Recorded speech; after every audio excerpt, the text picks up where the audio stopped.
Hello, today we're gonna be reviewing Magnum XL 200, this big red monstrosity located at Cedar Point in Sandusky, Ohio. And this sexy and red roller coaster really showcases what endless fun is, even though it is 35 years old now. This roller coaster is literally 12 years older than me, god damn. What makes Magnum XL 200 a timeless roller coaster is its insane ejector airtime / floater airtime and also an intense G-force heavy turnaround section. And all these elements are combined with janky transitions because it is of course an old aero roller coaster. But what can you expect from a roller coaster that is 35 years old, man? This little sweet and short intro I've made is just a little taste of what you can expect from this video review, so stay tuned of course. In this video review I'll go as quickly as possible over the whole in-depth layout and describe the feelings you feel when you ride this roller coaster of course, and then at the end I will give an overall score from 1 to 10. Yes sir, stay tuned, come on man.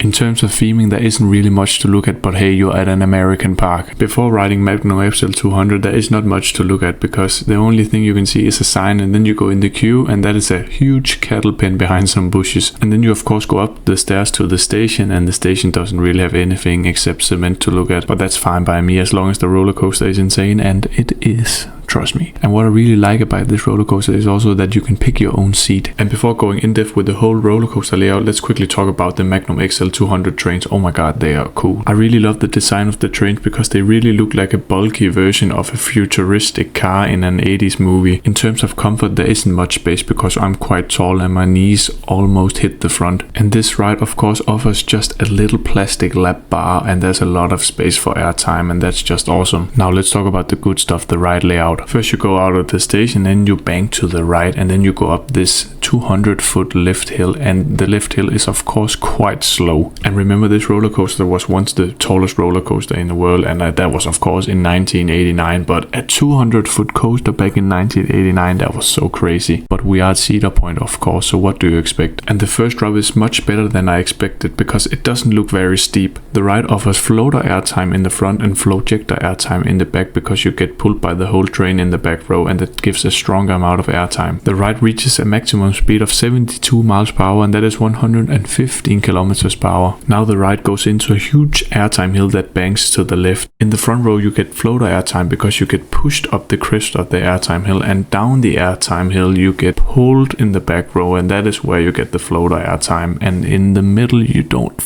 really feel anything. Then you hit an awesome low to the ground airtime hill that gives floatjector airtime throughout the whole train, so this is one of the highlights. After this awesome airtime hill you go into the most janky section of this ride, and that is where you bank to the left and hit the trims, and this is the turnaround section I'm gonna speak about. You can feel the trims a bit, but that doesn't slow down the turnaround section because these G's you feel here are amazing. The turnaround section contains of two 270-degree turns to the left, but the positive G's are awesome, so that doesn't make this turnaround section boring, just as of course the Mako turnaround section, that is quite boring. After that you hit two consecutive airtime hills, and these two airtime hills gives floater airtime throughout the whole train, and the second airtime hill is through a tunnel. And the next element is yet another airtime hill that doesn't really have airtime, the only point is that it twists to the right and then it goes into the last crazy elements. Stay tuned man. So in my opinion these two floater airtime hills and the final element before the last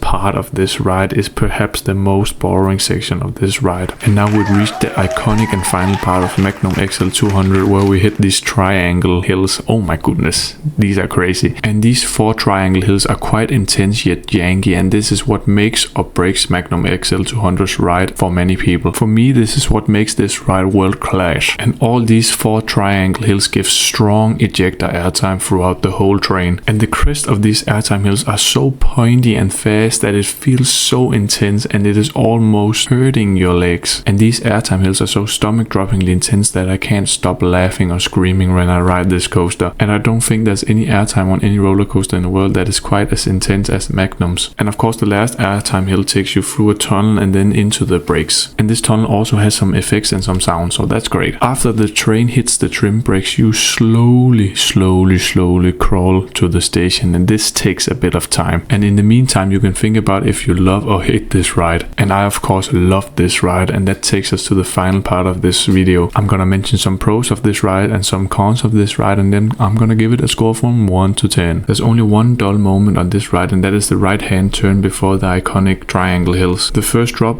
offers a lot of airtime, the second big hill offers airtime, the next hill offers great airtime, and all the rest of the Airtime Hills are great. And the Triangle Hills are of course another level, almost painful. And the turnaround section isn't dull, as you can see on many B&M hypers. This offers great amounts of positive G-forces, and that is why Magnum XL 200 of course gets a perfect 10 out of 10 from me. And this ride almost cracks my top 10 spot, but I think I've placed it at number 12. And I also rode this ride 4 times in the sunny weather, warmed up under perfect conditions. And Magnum XL 200 doesn't feel repetitive for me, such as a B&M hyper, because all of the Airtime Hills have different kind of, forces, and mixed with a world-class turnaround section, you have a very great ride. And that takes us to the end of this review. Have you ridden Magnum XL 200? What are your thoughts on it, and did you like my review? Let me know in the comments, and perhaps support my channel a bit with something, I don't know, but that is your choice. So until next time, leave a like if you really love Magnum.